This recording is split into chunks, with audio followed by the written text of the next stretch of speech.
when we speak with practices, we hear their struggles. When a practice owner hires somebody, whether it's for the front desk, the back desk, an office manager, they're really thinking, how do I cover this position? Today's conversation is going to help us really understand how we not only fill the position, but how we craft a team that really gets us the results.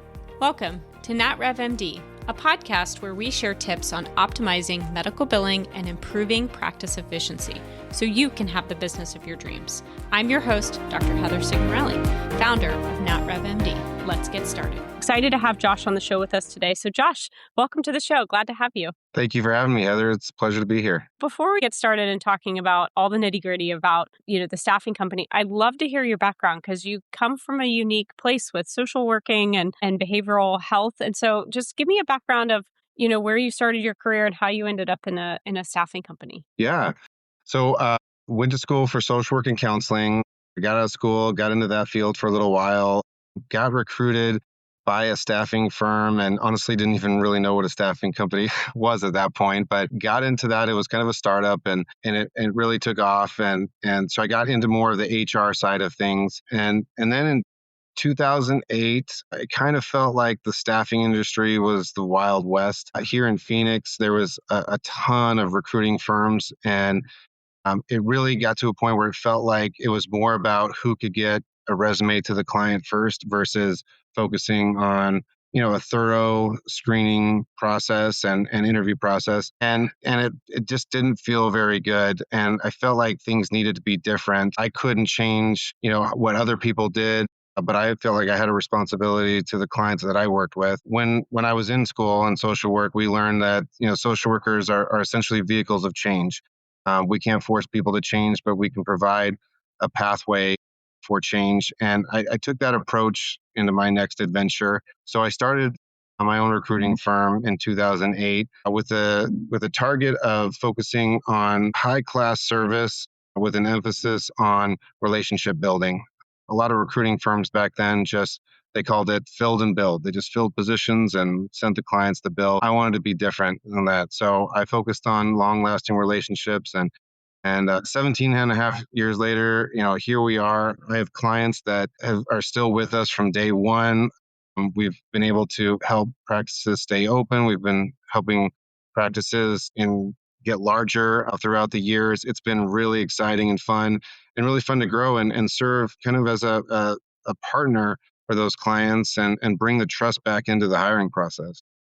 Yeah. And one of the things that I want to clarify is you place like individuals typically in the practice live in person for most of your roles versus like a virtual assistant or these are US based staff members that are going and typically working, maybe a hybrid of remote and in office, but most of them are in the office. Is that correct? That's correct. We have a few different divisions, but our longest lasting one and what we've built our foundation on at Staffing First is working with private practices. Mm-hmm. And in more of a direct hire role. So we'll recruit candidates, everything from medical records, front office, billing to your more clinical side of things, medical assistant, physician assistants, nurse practitioners, everything under the sun within private practice. We have a division for, and we started locally with working with practices just in Phoenix and have branched out to working throughout the U.S. And we also have a travel division that does travel nursing and allied health. And then we do some work in the government sectors as well. But really, I think our bread and butter and the foundation of what Staffing First was built on was working with private practices. I love the relationship that you can have. A lot of practices feel like a family, smaller than hospitals, and you really get to know a lot of the individuals there. It's a team environment, and it's really fun to be able to place key people in those roles within the private practice. And so do you help practices of any size? So like maybe it's a single doc practice, they're looking for their first hire versus a 20 doc practice and they're looking for their, 15th hire. Are you all over the map? I love my larger practices. I love working with them and helping them grow. One of my exciting parts of my job over the years has been working with one doc practices that are just getting going and helping them maybe make their first hire or find their office manager that's going to help them take it to the next level. So yeah, all different sizes from one docs to 25, 30 and beyond. We love working with everybody in whatever situation they're in. And, I think one of the struggles, right? Regardless of if you're first starting out or you're been in practice and you've had, you have 20 physicians or 20 providers who are on staff, is really creating that cohesive team. Because I don't think it's just about filling and finding this one spot. It's really about understanding, what is this person going to do? What is their role in the company? And then what's the culture that is set?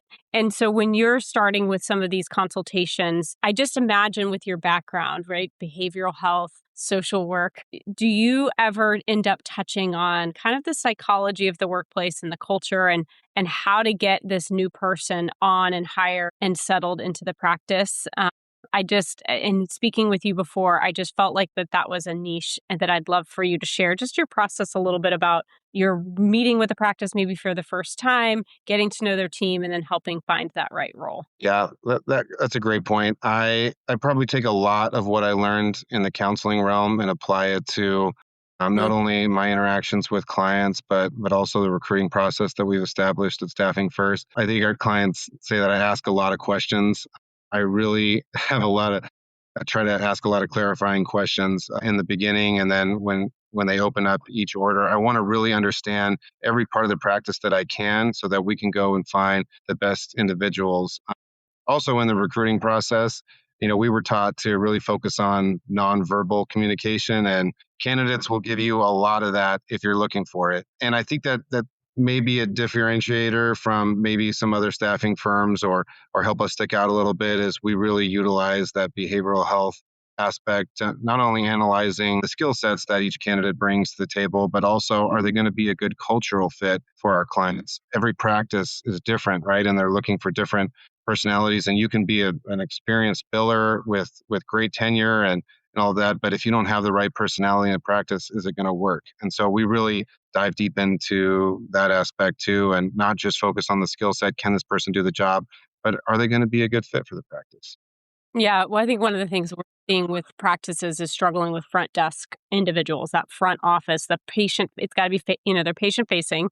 So it's a different skill set than someone in the back office, as you know, Hmm. just from a personality, and also just a desire to be sort of front and center, because they're going to be the first person the patient sees.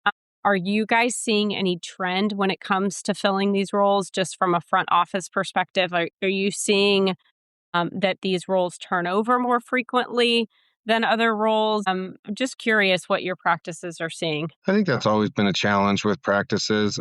It probably is a little bit more now than it has been in the past with turnover. Practices are hiring less, all across healthcare. If you need 3 or 4 front office, maybe your practice is hiring 1 or 2. There's that compensation gap where candidates are looking for a lot more hourly wages than what practices can afford.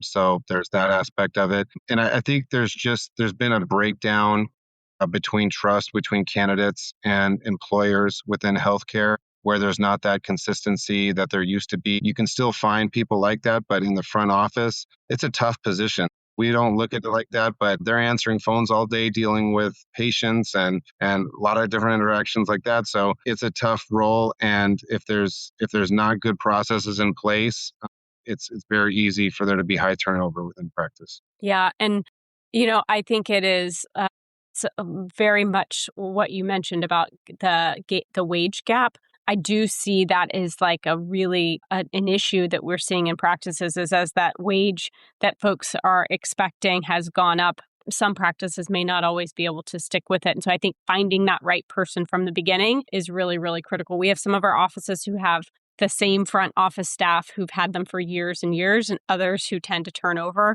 And that can be for different reasons.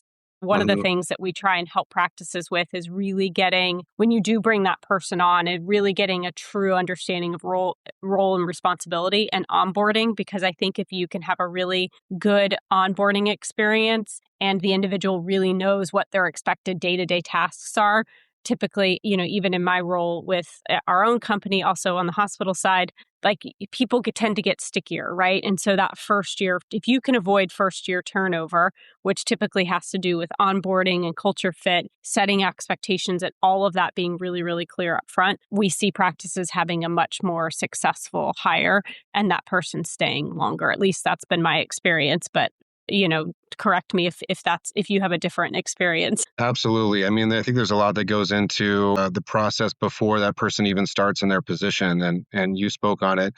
Me personally, when I'm hiring somebody from my office, my goal is for them when they start on the first day to not have any surprises, to not say, Mhm, "Well, Josh didn't tell me about this or that."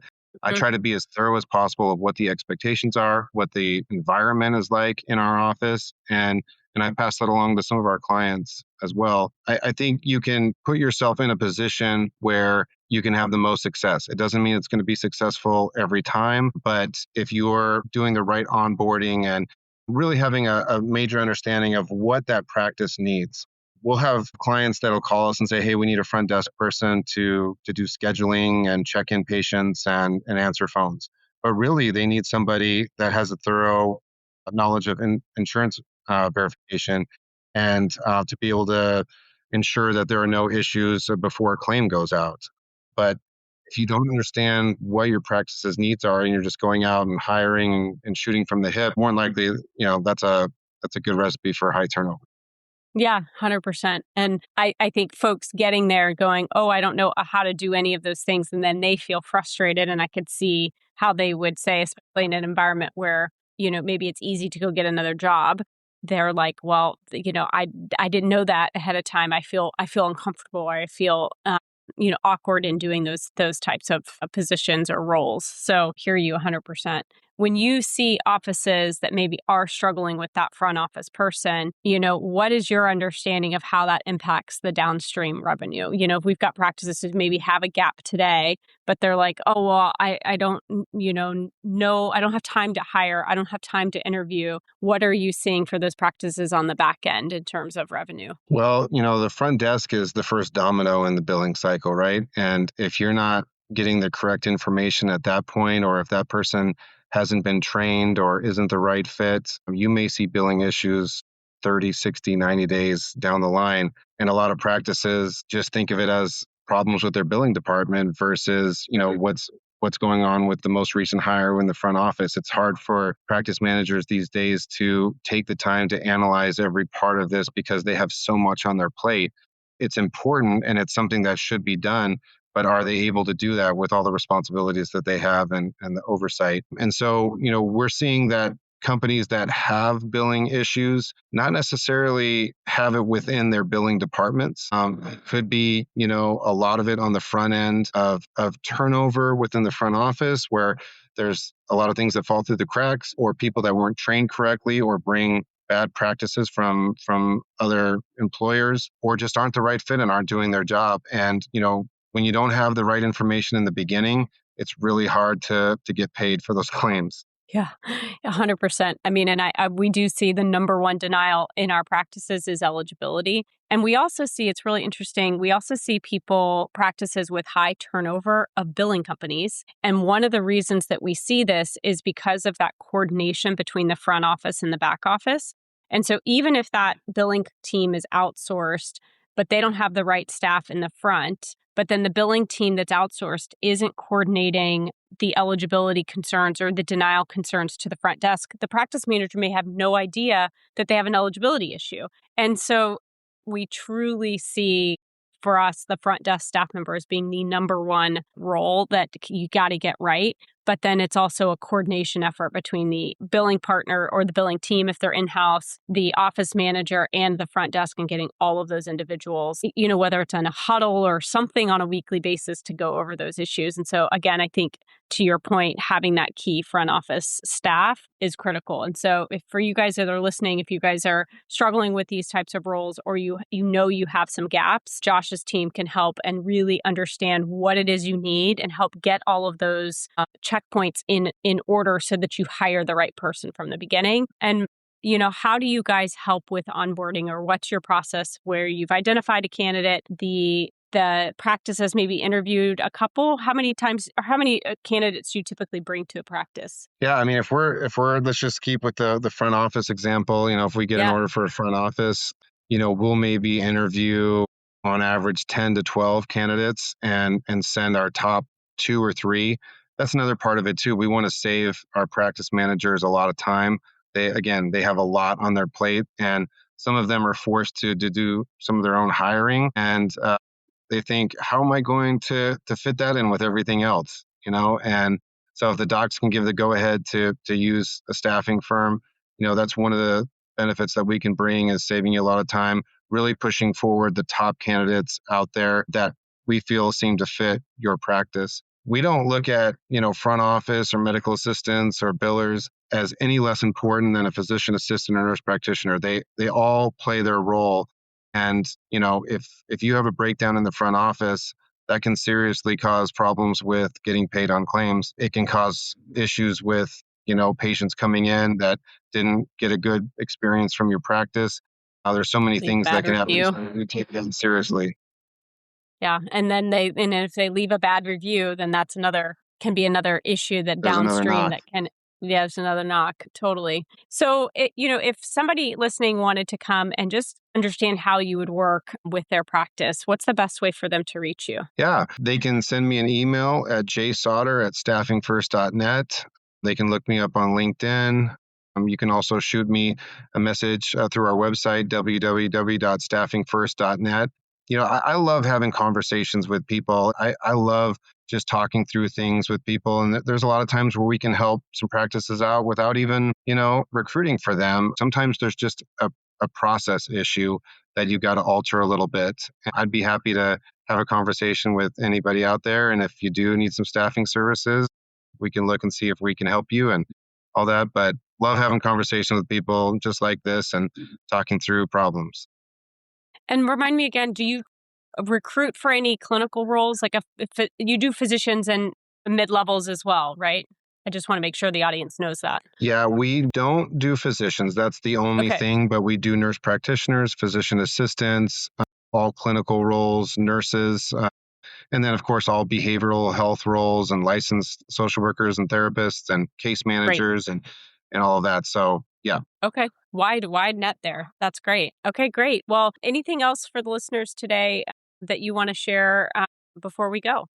Yeah, I'd probably leave you with that, staffing is important, and it's important to really know your process well, because if you don't, you're not going to really know exactly who you need to hire. Hiring and staffing is part of your infrastructure, so you need to approach it that way. And it really starts at the top. So you need somebody who's knowledgeable in management, that understands the process and everything that you're doing within the practice well, and then they can go out and hire accordingly. And also, I think now is a better time than ever to outsource some of that stuff too. I used to not be a huge fan of that, and now I am, with the turnover that some of the practices experience and all of that. And if you do choose to do that, you still need somebody knowledgeable in the practice that can serve as somewhat of a liaison between the practice and the billing company, because it is a partnership. The billing company does need valuable and accurate information, and you need somebody that's working between both the practice and the billing company to ensure accuracy, consistency, and accountability. So, yeah, I would say that we're here to help in any way that we can, but knowing your process is key, and knowing who you need to hire. And now with AI, I think it's a really great time for you to be able to sit down and go, okay, what do I want these people really to do? And then I think leveraging a partner like yourself to then have those ideas and bounce back and forth, because you've seen it all, right? You've helped hundreds of practices. You've seen practices that are one doc to, multi-site locations, to even larger practices than that. And so I think the feeling of like, I have to do it all on my own, or I have to stay in my little bubble and just try and figure it out, I think is outdated. I think now that we have technology tools, partner tools, it's really pulling all of that together to really create what the future could look like. Yeah, yeah. And one last thing too, we see it through private practices, smaller offices, big hospitals nowadays too. We're seeing that, everybody is trying to save money on staffing services, and that's fine, or even trying to save money on not hiring the way they normally do. But we have found in the 17 plus years that we've been working that trying to save money and skimp a little bit here or there or hire less experienced people end up costing you a lot more in the long run and end up being, a bigger expense for the practice or the hospital. And that's what we're seeing a lot these days as well. Yeah. Again, what's the saying? Hire slow, fire fast. So Yes. I think get it right the first time. And then if you know it's not right, let's get that person moving on. So thank you so Yes. much for being on the show today. I really appreciate it. It's good to have somebody with your years of experience on and sharing your experience and how you help support practices. So thank you so much. I look forward to sharing this with our audience. And again, we'll put all of those contact notes in the show notes so you guys can get in touch with Josh or his team as you guys need. All right. Thanks so much for being on. Thank you, Heather. I appreciate it.